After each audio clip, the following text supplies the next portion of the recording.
coming up in cup action in England as Arsenal have Wednesday, tomorrow, to try and overturn that 2-0 deficit from the first leg in the semi-final against Newcastle. They'll be going up to St James's Park, and ahead of it, Mikel Arteta has been talking about how his squad will compensate on their failure to sign a new striker. We're going to have to be very flexible in the front line, and now the ones that we have on our feet, make sure that they stay fit and they keep contributing. Leo can play in that position. Raheem has played in that position. Ethan, I think, can play in that position. Martinelli can play there. So let's see in relation to how everybody is, moment, opponent. But at some point, I think we're going to have to try something different. Striker, it seems to be the talk of the day, doesn't it? But at this time, they're going to have to try something different. What are they going to try that's different? Nothing. They've tried it, right? I think it's hard to... I think the timing's a little off because they did just score 5 against Manchester City. It's not like they've been on some sort of dire, barren run of goals. Now, they have had their struggles. And, look, I've been, in terms of a front man, it's clear that I'm not Havertz's biggest fan. I don't think he's a natural goal scorer. He got himself a good goal at the weekend, but it was the 4th. He missed the big chance early, and I think you'll see that side of him more than the other. Let's be honest, they didn't really go after a striker in the transfer window. They did.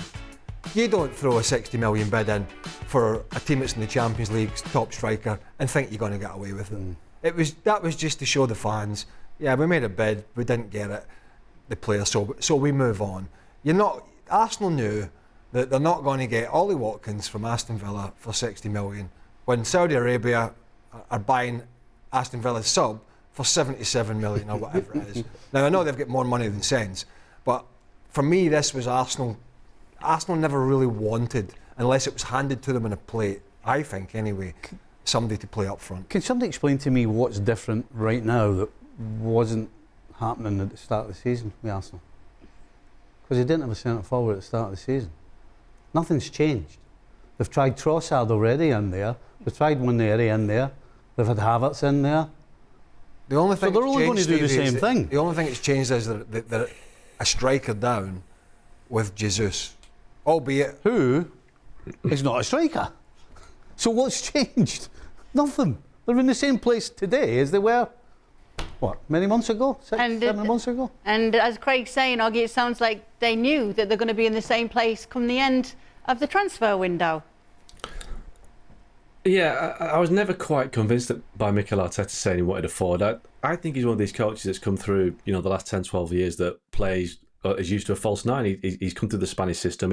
He likes players that can float around the front areas. He's never really been into a centre forward, so it would have been a bit of a change of tack from Arteta to go for number 9. And I don't think he was really fully kind of invested in it. Look, Arsenal do need somebody up front who can put the ball in the back of the net on a consistent basis. We've said that for 2 years, but the idea is to wait for Benjamin Sesko at RB Leipzig. He's probably going to move in the summer. But again, it's the situation Arsenal are in right now. They've got a good chance of, maybe a 50-50 chance of catching Liverpool in the title race if Liverpool slip up. So why not just, put your money on the line and say, right, there's 60-70 million pound there for Ollie Watkins or whoever to get a guy who can put the ball in the back of the net, can win some 1-0 games and maybe win the title. But they want to wait for the summer. But Arsenal keep waiting for the future, don't they? They just get it done now. But like I say, if Arteta had pushed harder earlier, they might have got somebody in. But obviously they don't have a sporting director now either because Edu's left. So yeah, it was a little bit half-hearted for me, Arsenal's striker search, and I don't think they're going to push too hard until the summer. Let's take a look at the predictions from the panel for the second leg against Newcastle, something that they would have to turn around. Not too much faith in Arsenal turning it around. Many of us going for an Arsenal win on the night, but still Newcastle to advance on aggregate. But Shaka Hislop has taken it to Newcastle penalties as well. But yes, obviously still going for Newcastle here. Stevie, you had a little bit of a method in your madness as to why this is going to be the case. Well, I think Newcastle can score a goal. I mean, they've lost the last 2 at home. When was the last time Newcastle lost 3 at home in a trot? Straight off the bat. Now, I can see Arsenal scoring, which is why I've gone for the 2 goals, but I can see Newcastle scoring as well. And the one thing I'm not sure of, how are Arsenal going to go about this? Arsenal can't go to Newcastle, I don't believe, and be toe-to-toe, all-out attacking. I think they're going to go tight and corny and play their way into the game, which again will give Newcastle an opportunity maybe to sneak one. So, yeah, I see Arsenal winning the game, but I see Newcastle scoring. I was hoping you were going to tell us when the last time they lost. Yeah. Oh, sorry, it's taking too long, was that? No, I was hoping you were going to tell us the last time they lost 3 in a row at home. I don't remember. I'm not sure when. That little nugget, you've left it hanging there now. There's more little nuggets, but it's not often that a 2-0 deficit is turned around in the second leg in this competition. Arsenal did it a long Have you got time a ago. stat? There is a stat, but I won't bore you all. I mean, it's doable, isn't it? I mean, it's not beyond the realms of possibility that Arsenal got there and beat them by a couple or more.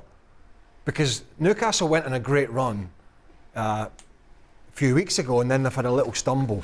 And they're very funny at home. So I mean, they lost heavily to Bournemouth, and I mean the crowd, the atmosphere, all that sort of stuff gets. But Arsenal are just a better side, so it's going to be tough. So it's a tough one to call. But to the point, with the deficit from the first leg, Arsenal are going to have to open up, and then you feel that Newcastle will get a goal or two, and then they go through.